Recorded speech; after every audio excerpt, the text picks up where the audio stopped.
अशोका में हम देखते हैं सबसे पहले तो कि अशोका गवर्नर थे बिफोर बिंदुसार जो है मतलब बिंदुसार की थ्रोन को लेने से पहले।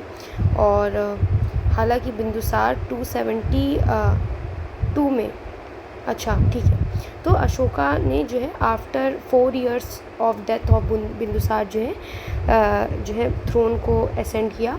तो 4 साल बाद असेंड किया, तुरंत ही असेंड नहीं किया था। अशोक वर्धन भी बोला जाता है इन्हें पुरानाज में, अशोका को। तो पुरानाज में अशोका का मेंशन है अशोक वर्धन नाम से। मस्की और गुर्जर के अलावा जो अशोका नाम है वो हम देखते हैं नेट्टूर में और उडेगोलम में भी देखने को हमें मिलेगा। नेट्टूर और उडेगोलम में अशोका नाम हमें देखने को मिलेगा। मस्की और गुर्जर में तो है ही। इंस्क्रिप्शंस की अगर बात की जाए तो सिन्हला ट्रेडिशंस के अकॉर्डिंग अशोका ने 99 ब्रदर्स को किल करके जो है थ्रोन लिया था। हालांकि ये कोई कंफर्मेशन नहीं है। अशोका ने 261 BC में जो है कलिंग वॉर लड़ी थी। तो 261 BC याद रखो कलिंग वॉर के लिए, बाई चांस कुछ अगर इससे रिलेटेड आएगा तो 261 BC Kalinga war. Basically 9th year जो रूल था इनका, 9th ईयर ऑफ रूल में जो है कलिंग वॉर इन्होंने किया था। उसके अलावा अशोका का जो 13th मेजर रॉक एडिक्ट है, इसमें कलिंग वॉर के बारे में डिस्क्रिप्शन दे रखा है।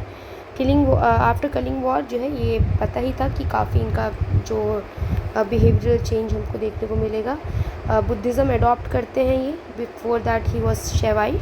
और दिव्य वादन के अकॉर्डिंग ये जो उपगुप्त इन्होंने ही इनको इनिशिएट करवाया था। जो अशोका थे इनको बुद्धिज़्म में लाने में हेल्प की थी। तो उपगुप्त का नाम आपको जो है याद रखना है, थोड़ा सा इम्पॉर्टेंट हो जाते हैं क्योंकि अशोका को इन्होंने बुद्धिज़्म में वो किया।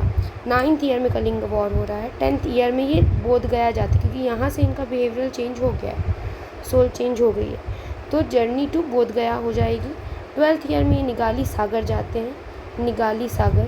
13th ईयर में ये इंस्क्रिप्शन लिखवाते हैं धम्मा नाम का, ये वे ऑफ लाइफ की बेसिकली बात की जा रही है। फिर महामात्रा बेसिकली मिनिस्टर्स अपॉइंट किए जाते हैं धम्मा के अकॉर्डिंग चलवाने के लिए। 20th ईयर में ये लुम्बिनी जाते हैं जहाँ पे ये 1/8 जो है टैक्स रिड्यूस कर देते हैं। कहाँ पर? लुम्बिनी में। अशोका अपने बेटे महेंद्र और डॉटर संघमित्रा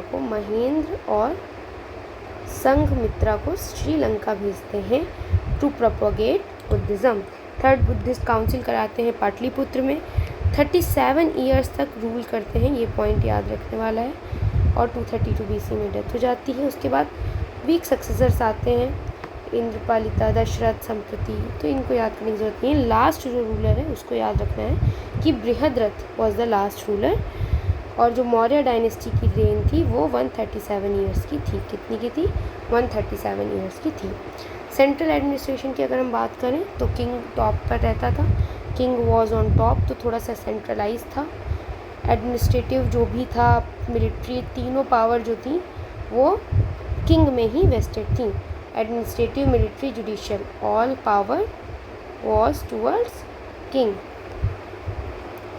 अंपायर जो था इनका वो राष्ट्र जो सेंटर होगा। फिर चक्र, प्रोविंस को कहते थे, तो चक्र वॉज प्रोविंस, ये याद रखना। विषय डिस्ट्रिक्ट हो जाता था, ग्राम विलेज हो जाता था। तो ऐसे जो है ये डिवाइड था, डिवीज़न हो रखा था।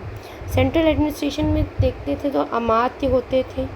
तीर्था जो होता था वो हाईएस्ट ऑफिसर होता था। तीर्था ये हाईएस्ट ऑफिसर होता था जो कि असिस्ट करता था किंग को।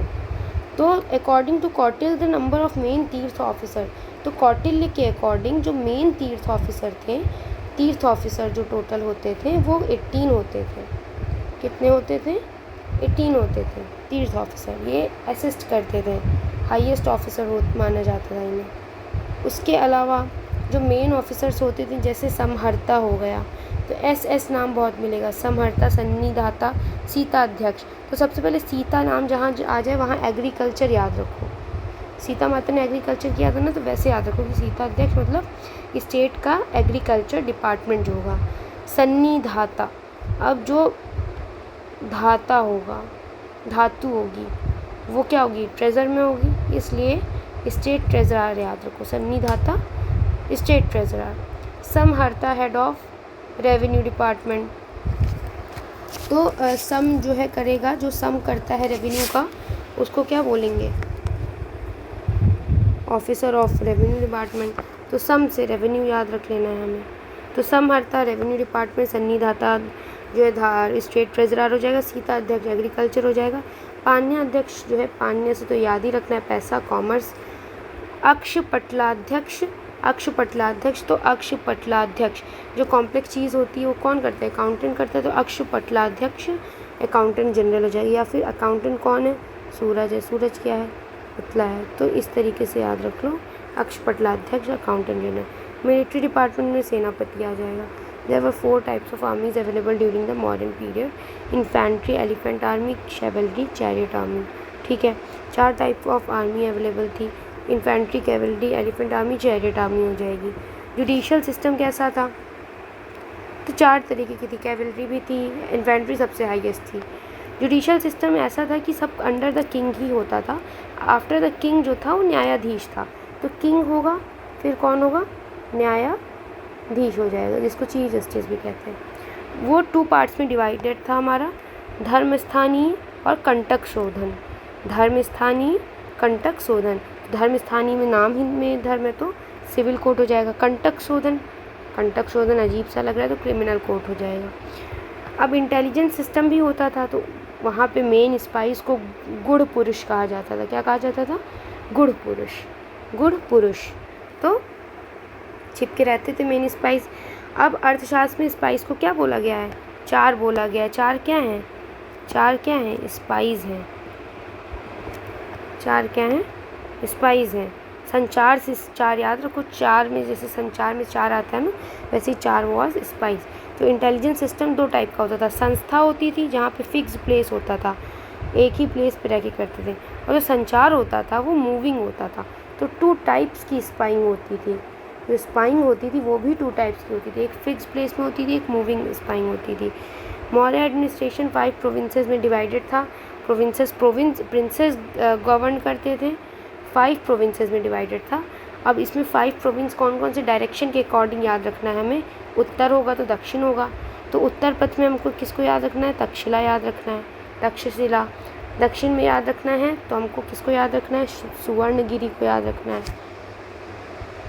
प्राच्य पश्चिम, प्राच्य वैसे पश्चिम नहीं पूरब याद रखेंगे, प्राच्य में ईस्टर्न आ जाएगा, पाटलिपुत्र आएगा। अवंती आपका उज्जैनी हो जाएगा, कलिंग तोशाली हो जाएगा, कलिंग जो है ये आपका कौन सा हो जाएगा, तोशाली हो जाएगा। ठीक है, तो ये 5 एडमिनिस्ट्रेटिव प्रोविंसेस थी। प्रोविंसेस जो है फिर विषय में डिवाइडेड थी, प्रोविंशियाज को चक्रा भी बोलते थे, ऊपर हमने पढ़ा ना चक्रा।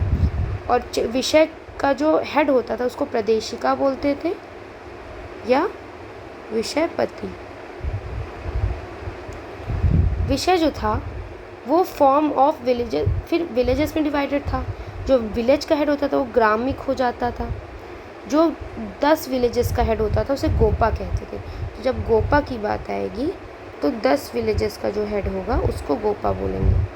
10 विलेजेस हेड वो क्या हो जाएगा, गोपा। तो city administration was run by 6 committees, तो जो सिटी एडमिनिस्ट्रेशन होता था वो 6 कमिटीज़ रन करती थी। सिटी एडमिनिस्ट्रेशन की जब बात आएगी तो 6 कमिटीज़ को याद रखना। ठीक है, टोटल जो है 30 मेंबर्स, अब इतना याद रखने की ज़रूरत नहीं है बट हाँ ठीक है। उसके बाद हम देखते हैं 1/6 जो था वो टैक्स हो जाता था, जिसको सीता भूमि भी कहते थे। गवर्नमेंट लैंड जो होती थी इसी को सीता भूमि कहा जाता था, गवर्नमेंट लैंड को ही सीता भूमि कहा जाता था।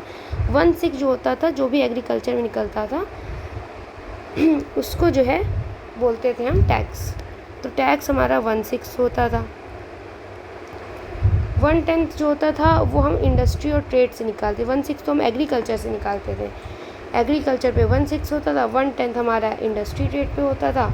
और ट्रेडिंग पोर्ट, अगर हम ट्रेडिंग पोर्ट की बात करें तो भरूच जो होता था वो Gujarat side, west side Bharuch जो होता था वो कोस्ट हो गया हमारा।